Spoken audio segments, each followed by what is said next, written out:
Good morning, students. A good beginnings makes a big differences. Make sure you begin this academic year with new hopes and positive mindset to make it a brighter chapter in your school life.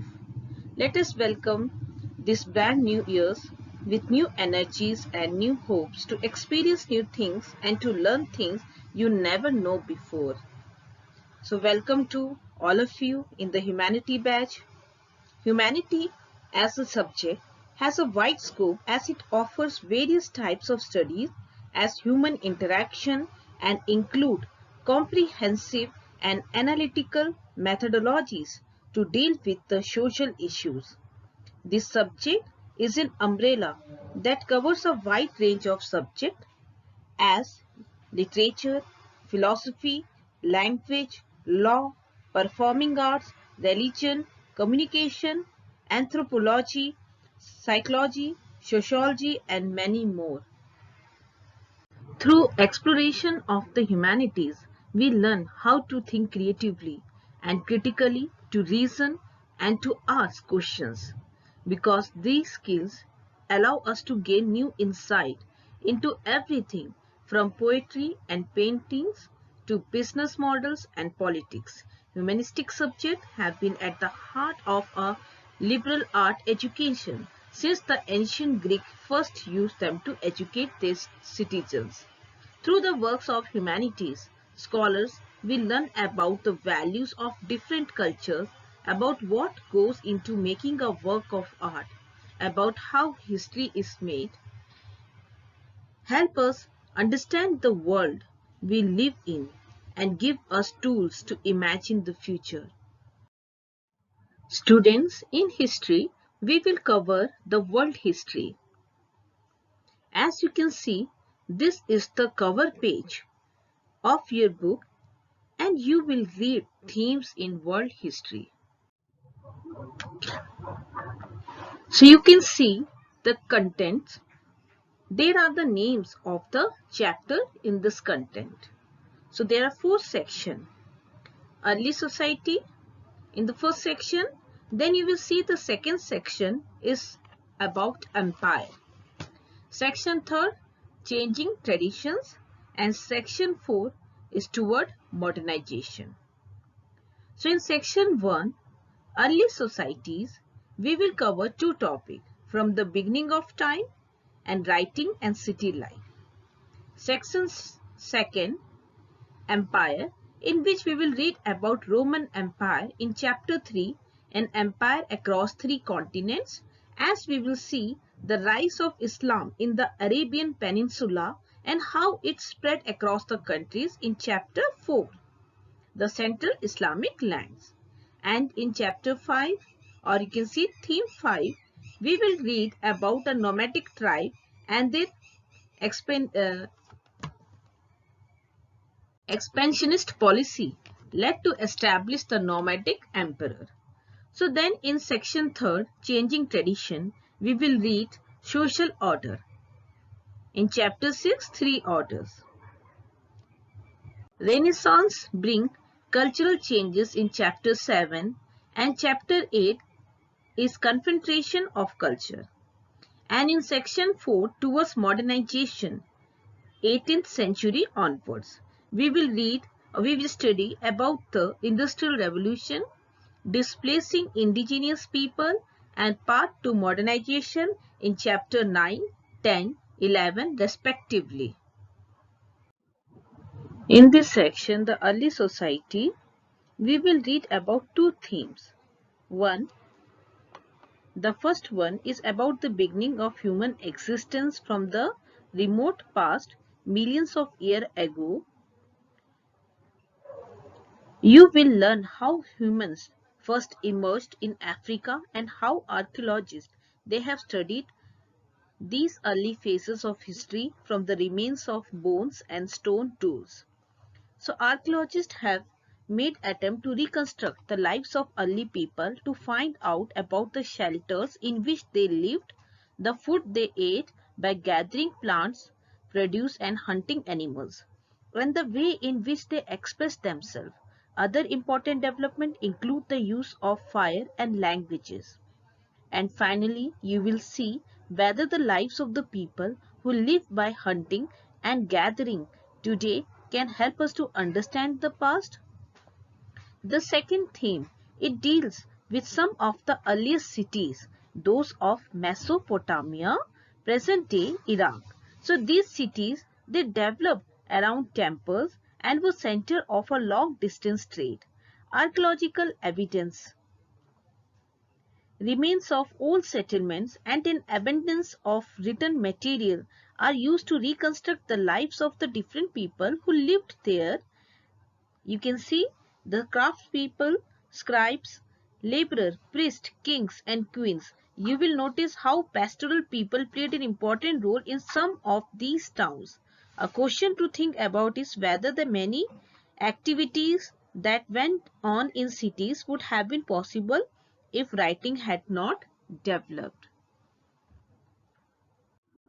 So students, let's start the chapter from the beginning of time.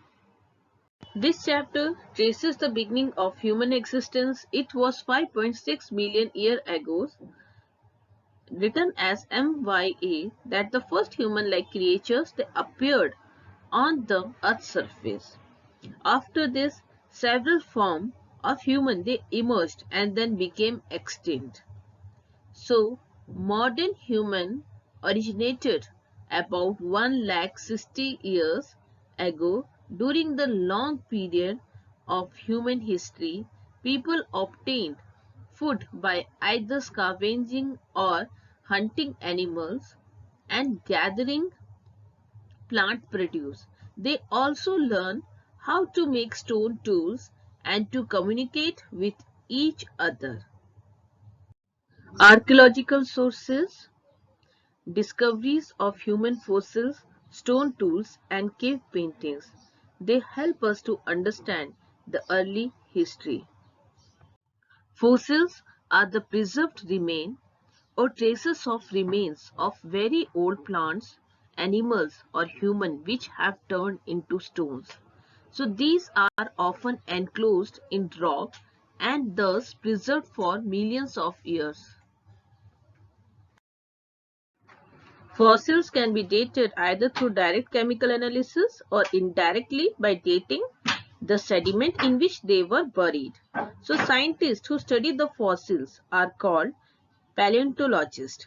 To establish the age of a rock or a fossil, researchers use some types of clock to determine the date it was formed.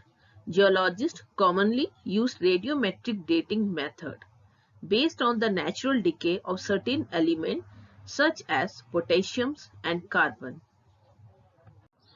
Student, as you can see in the image that this is a corn plant, okay? It absorbs carbon during photosynthesis. So here turkey, it consumes carbon. When it eats this corn, carbon is absorbed into all its tissues including its bone. So now the turkey is butchered and one of its leg bone is fashioned into a bone awl. As soon as the turkey dies, the carbon it absorbed during its lifetime began to decay at a known rate, releasing radioactive carbon C14 from all its tissues including the bone awl. So here archaeologists they find the turkey bones all during excavations and radiocarbon laboratory measures how much C14 is left in the bone all to determine when the turkey died. So students, the science has greatly helped in finding out how old an object is. Physics hold that all things, whether plants or animals, contain radioactive carbon called C14. The radio material are those which send out the smallest particle at a fixed rate that can be measured.